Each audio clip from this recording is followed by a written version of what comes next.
In ancient days, at the beginning of time, there was no solid land where people now dwell. There was only outer space and the sky, and, far below, an endless stretch of water and wild marshes. Supreme in the domain of the sky was the Orisha, or god, called Olorin, also known as Olodumare. Living in that place were numerous other Orishas, but none of whom had knowledge or powers equal to those of Olorin. Among them was Orunmila, also called Ifa, the eldest son of Olorin. To this god Olorin had given the power to read the future, to understand the secret of existence, and to divine the processes of fate. There was the god Obatala, king of the white cloth, whom Olorin trusted as though he also were a son. There was the god Eshu, whose character was neither good nor bad. He was compounded out of the elements of chance and accident, and his nature was unpredictability. He understood the principles of speech and language, and because of this gift, he was Olorin's linguist. These and the other Orishas living in the domain of the sky acknowledged Olorin as the owner of everything and as the highest authority in all matters.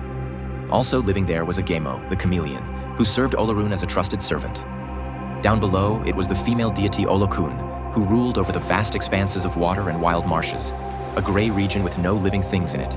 Neither kingdom troubled the other. They were separate and apart, all except Obatala, king of the white cloth.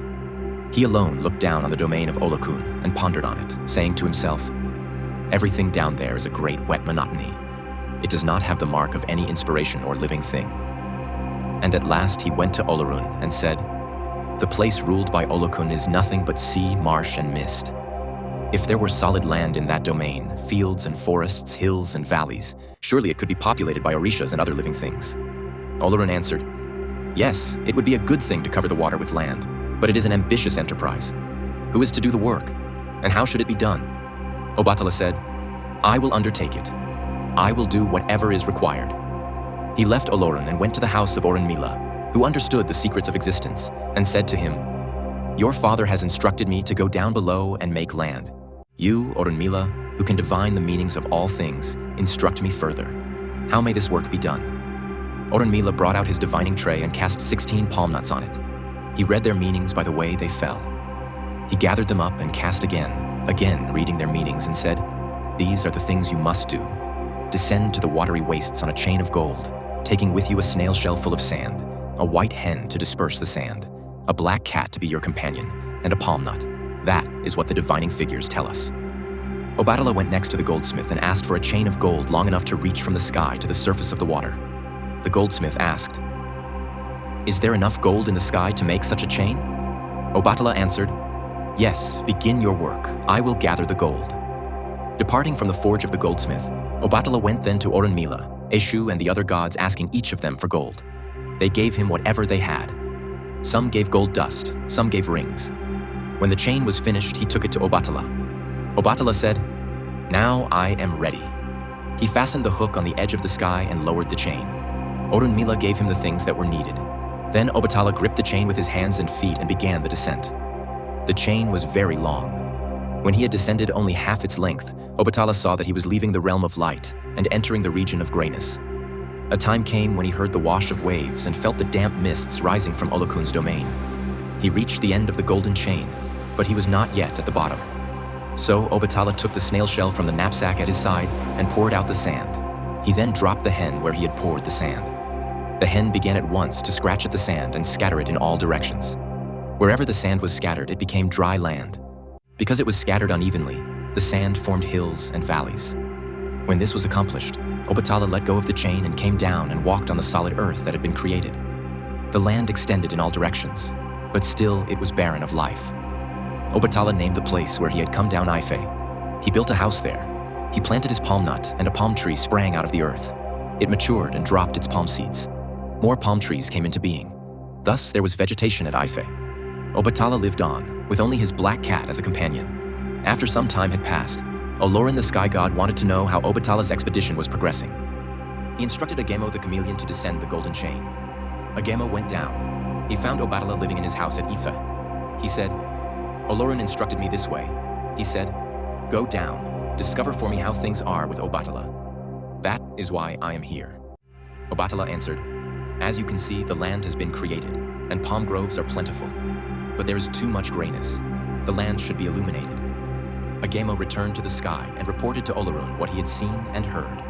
Olorun agreed that there should be light down below. So he made the sun and set it moving. After that, there was warmth and light in what had once been Olokun's exclusive domain. Obatala lived on, with only his black cat for a companion. He thought, surely it would be better if many people were living here. He decided to create people. He dug clay from the ground, and out of the clay he shaped human figures which he then laid out to dry in the sun. He worked without resting. He became tired and thirsty. He said to himself, there should be palm wine in this place to help a person go on working. So he put aside the making of humans and went to the palm trees to draw their inner fluid, out of which he made palm wine. When it was fermented, he drank. He drank for a long while. When he felt everything around him softening, he put aside his gourd cup and went back to modeling human figures. But because Obatala had drunk so much wine, his fingers grew clumsy, and some of the figures were misshapen. Some had crooked backs or crooked legs, or arms that were too short. Some did not have enough fingers. Some were bent instead of being straight. Because of the palm wine inside him, Obatala did not notice these things. And when he had made enough figures to begin the populating of Ife, he called out to Olorun the sky god, saying, I have made human beings to live with me here in Ife, but only you can give them the breath of life. Olorun heard Obatala's request, and he put breath in the clay figures. They were no longer clay, but people of blood, sinews, and flesh. They arose and began to do the things that humans do. But when the effects of the palm wine had worn off, Obatala saw that some of the humans he had made were misshapen, and remorse filled his heart. He said, never again will I drink palm wine. From this time on, I will be the special protector of all humans who have deformed limbs, or who have otherwise been created imperfectly. Now that humans were living on the earth, Obatala gave people the tools they needed to perform their work. As the people planted and began the growing of millet and yams, and, like the palm tree, they procreated. If became a growing city, and Obatala ruled as its Oba. But a time came when Obatala grew 7 lonesome for the sky. He ascended by the golden chain, and there was a festival on the occasion of his return. The Orishas heard him describe the land that had been created below, and many of them decided to go down and live among the newly created human beings.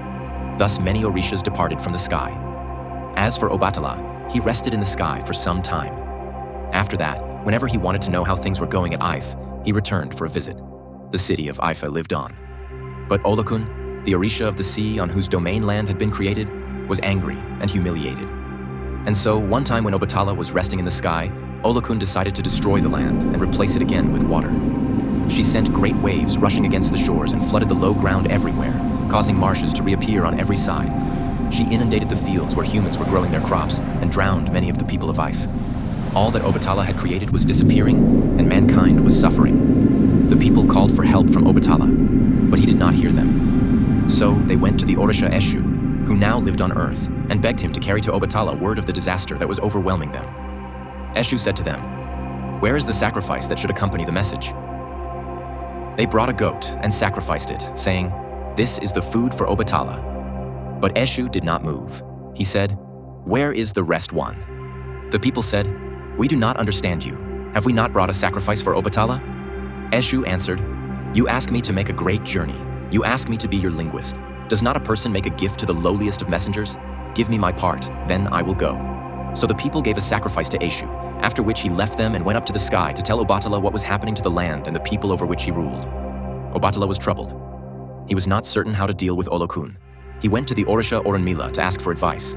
Orunmila consulted his divining nuts, and at last he said to Obatala, "Wait here in the sky. Rest yourself. I will go down this time.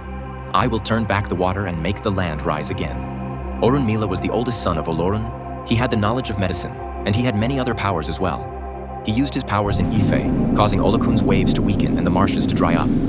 The waters of the sea were turned back, and at last Olokun's attempt to reclaim her territory came to an end. Having accomplished all this, Orunmila prepared to return to the sky. But the people came to him and asked him to stay because of his knowledge. Orunmila did not wish to stay in Ife forever. So he taught certain Orishas and men the arts of controlling unseen forces, and he also taught others the art of divining the future, which is to say, the knowledge of how to ascertain the wishes and intentions of the sky god, Olorun. Some men he taught to divine through the casting of palm nuts. Others he taught to foretell the future by the casting of cowrie shells, or sand, or chains. Afterwards, Orunmila went back to the sky and, like Obatala, he frequently made visits to the earth to see how things were going among human beings.